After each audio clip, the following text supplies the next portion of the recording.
Olá, alunos! Tudo bem com vocês? Aqui é o professor Wesley. Essa é a nossa quarta aula do curso de Química Geral e Inorgânica. E nós continuaremos aqui a discutir o tema de atomística, mas enfatizando em especial nessa aula o modelo atômico de Bohr. Então, de maneira simplificada, o objetivo da nossa aula aqui é introduzir os conceitos aí do modelo atômico proposto por Bohr, compreendendo alguns aspectos históricos que permeiam a sua formulação e, consequentemente, quais são as premissas também atreladas a esse modelo. Beleza? Então vamos contar um pouquinho de história para a gente começar a entender aí como que o Bohr propôs aí o modelo atômico?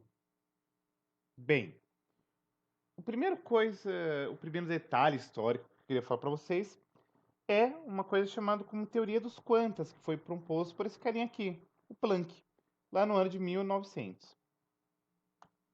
A teoria dos quantas, ou teoria quântica, ela fala o seguinte: a energia perdida ou recebida por um sistema seria sempre múltiplo inteiro de uma unidade fundamental denominada como quanto.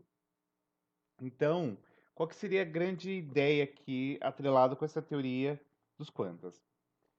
O Planck falou que, basicamente, a gente vai ter pequenos pacotinhos energéticos que a gente chama de quanto, tá? Então, simplificadamente, a gente pode ter a emissão ou até mesmo o recebimento de uma determinada energia que sempre vai ser um pacotinho energético. E esse pacotinho energético a gente denomina como quanto. E aí, muito provavelmente, você deve estar se perguntando, tá, professor, mas qual que é a grande importância da gente se ater aí com esse lance do quanto, desse lance de receber esses pacotinhos energéticos ou perdê-los? O aspecto importante, gurizada, é que um outro cara contemporâneo ao Planck, que é nada mais nada menos do que o Albert Einstein, propôs uma outra teoria chamada de efeito fotoelétrico, que explicava como que se dava, por exemplo, uma situação como emissão de elétrons de uma superfície. Como assim? Então vamos entender aqui essa esquematização para vocês conseguirem eh, se apropriarem disso. Então vamos lá. Vamos supor hipoteticamente que você tenha, por exemplo, uma fonte luminosa, como por exemplo a luz solar, incidindo sobre uma determinada superfície, como por exemplo uma superfície de um metal, beleza? Você tem aqui a luz sendo emitida e essa luz emitida ela é capaz de arrancar elétrons dessa superfície e são liberados aí para o meio. Pro, como que a gente conseguiria observar esse efeito fotoelétrico no dia a dia? Um exemplo muito clássico disso daqui, por exemplo, é a porta eletrônica ou aquelas portas de elevador. O que que acontece? Sabe aquelas portas que você passa e ela abre automaticamente? Então, ali acontece da seguinte maneira: você emite um determinado comprimento de onda, por exemplo, infravermelho e etc. E isso faz com que haja a emissão aqui, o desprendimento de elétrons da superfície daquele material e, consequentemente, a porta se abre. Mas, simplificadamente, o efeito fotoelétrico é essa situação. Você emite uma luz aqui, por exemplo, um fóton, tá?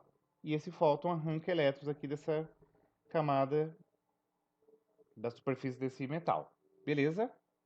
De maneira a qual a gente vai conceituar o efeito fotoelétrico como o quê? Como a emissão de elétrons de um material, geralmente metálico, quando exposto a uma radiação eletromagnética, como por exemplo a luz, de frequência suficientemente alta, que depende do material. Pro, não entendi bolhufas, então vamos entender esse rolê. Não é simplesmente você só jogar uma fonte luminosa aqui, uma onda eletromagnética X.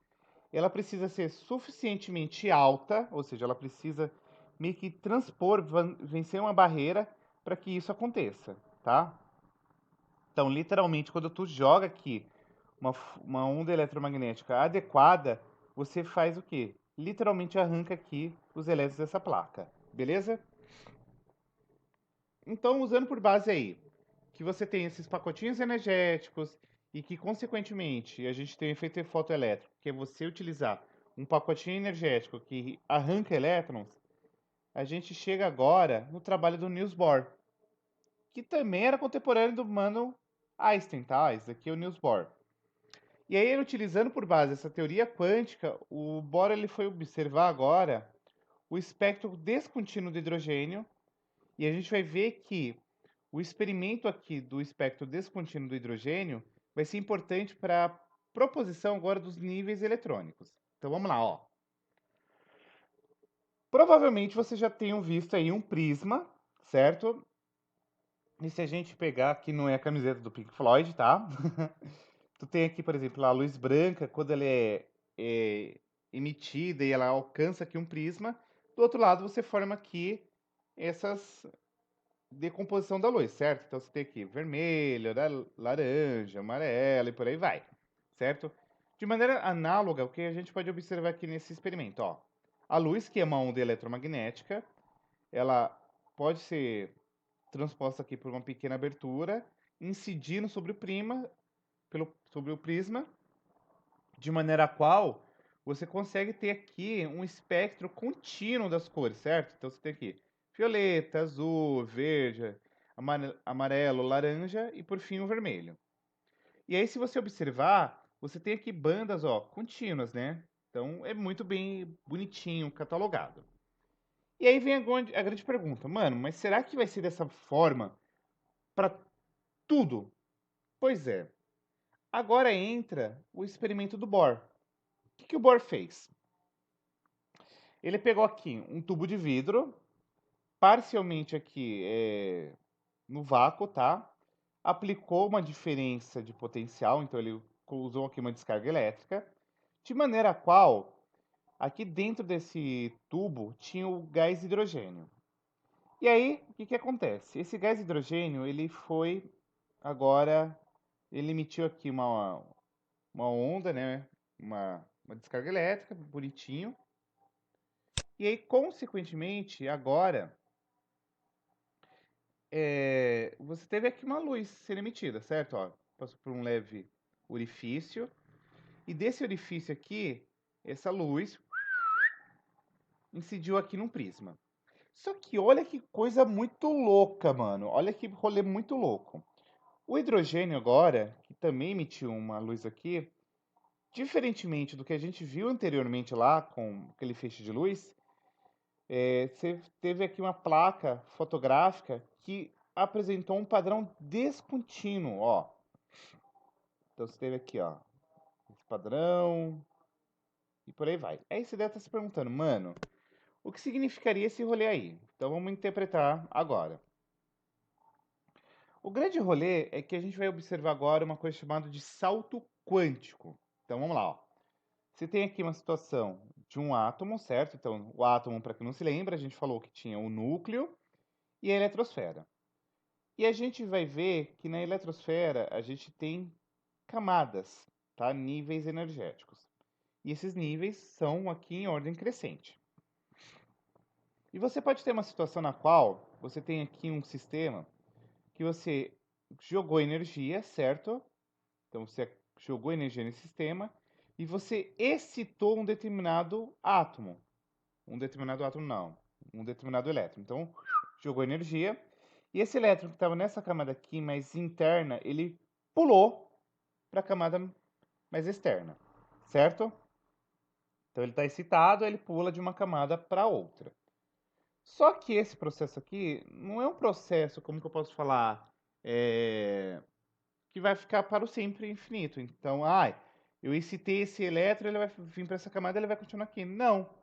O que que acontece? Vamos agora para outra figurinha aqui, ó. Esse elétron que estava excitado e foi para outra camada, fez esse salto, esse pulo quântico aqui, ele tende a voltar naturalmente para sua camada de origem. E nesse retorno aqui para a camada de origem, ele libera uma onda eletromagnética, uma luz que a gente chama de fóton, tá? Então vamos dar uma olhadinha aqui, ó. O que eu quero que você se atentem é que ao redor do núcleo você tem essas camadas. E você pode excitar os elétrons, eles podem fazer aí esses saltos quânticos, esses pulos quânticos, só que ele tende sempre a retornar para a camada de origem, tá? E para cada uma dessas camadas aqui, ele vai emitir uma determinada onda eletromagnética que tem uma cor, tá? E aí, ó, se você observar, esse rolê é descontínuo, né, ó? Não é sempre um do lado do outro, ó. Então você tem aqui primeiro o vermelho, depois o azulzinho claro, o azulzinho escuro. O que vai nos comprovar que você tem uma descontinuidade, uma descontinuidade aqui do espectro. E aí, qual que é a grande premissa aqui do espectro do hidrogênio? Você pode aqui, por exemplo, adicionar o gás hidrogênio numa fonte aqui, que seria uma chama, por exemplo, vai adicionar calor. E aí você vai fazer o quê? Você vai excitar agora os elétrons. Então, o que que acontece? Você absorve energia, certo? E aí, consequentemente, os teus elétrons eles vão ficar excitados. E aí, você tem um estado excitado, ó, pode chegar aqui. No estado fundamental, ele estava aqui na segunda camada, foi para a sexta camada. E por aí vai.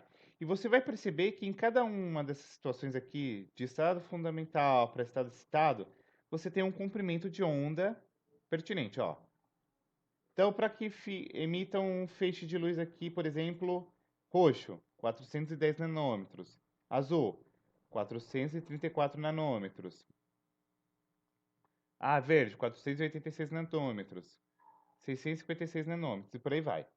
O aspecto mais importante é que você vai perceber que você tem aqui uma energia sendo absorvida, excitando o meu elétron. Esse elétron sai de uma camada mais interna, vai para uma mais externa, só que ele tende a retornar para sua camada de origem, e nesse retorno ele emite um fóton, tá? Que nada mais é do que uma onda eletromagnética associada aqui com a luz. E aí, simplificadamente, o que que a gente pode se ater aí com a proposta do Bohr? Primeiro, ele propôs que os elétrons eles giram em órbitas circulares, sendo que em cada órbita o elétron apresenta uma energia aqui constante, beleza? Além disso, o elétron não pode assumir qualquer valor de energia, ou seja, ele só vai assumir um valor de energia a depender da órbita onde ele está localizado. O que nos propõe agora níveis energéticos. Além disso, ele nos traz o seguinte dado. O elétron ele não pode nem ganhar nem perder elétron espontaneamente. Ele é simplesmente ele assume um estado energético estacionário. E ao receber energia, que no caso seria aquele pacotinho energético lá que eu comentei no início da aula, o quanto o elétron ele vai saltar para uma camada externa, ou seja, ele parte de uma camada mais interna, vai para uma camada mais externa, beleza? E, por fim, o Niels Bohr nos propõe que, ao retornar à sua camada original, o elétron libera a energia recebida sob a forma de luz, que a gente vai denominar como fóton. Beleza? E aí, quais são as características e destaques aqui para o átomo de Bohr? O átomo ele apresenta agora características quânticas, então a gente vai ver que agora você tem pequenos pacotes energéticos associados aí com isso, tá? E a ideia do salto quântico é importante porque ele vai explicar, por exemplo, a maioria dos fenômenos luminosos. Belezinha? Então, como que a gente pode observar? Ó, você tem diferentes sais aqui. E a depender da situação aqui que você emite, por exemplo, uma fonte de calor, ele vai ter uma cor característica. Então, ó, o bário, o lítio, o sódio, o cobre, o potássio, cada um tem um espectro de luz diferente. É mó bonito isso aqui. E isso, por exemplo, pode explicar os fogos de artifício. Você tem lá uma situação que você vai queimar o fogo de artifício e, consequentemente, a depender do elemento químico ali associado, você tem diferentes cores associadas aí com esse fogo, beleza? E é isso, gente. Espero que o vídeo tenha ficado claro, conciso, direto e reto para vocês, tá bom? Se você gostou, dá o seu like, compartilha, deixa os comentários que vai ser um prazer respondê-los, tá bom? Um super beijo e até a nossa próxima aula. Fui!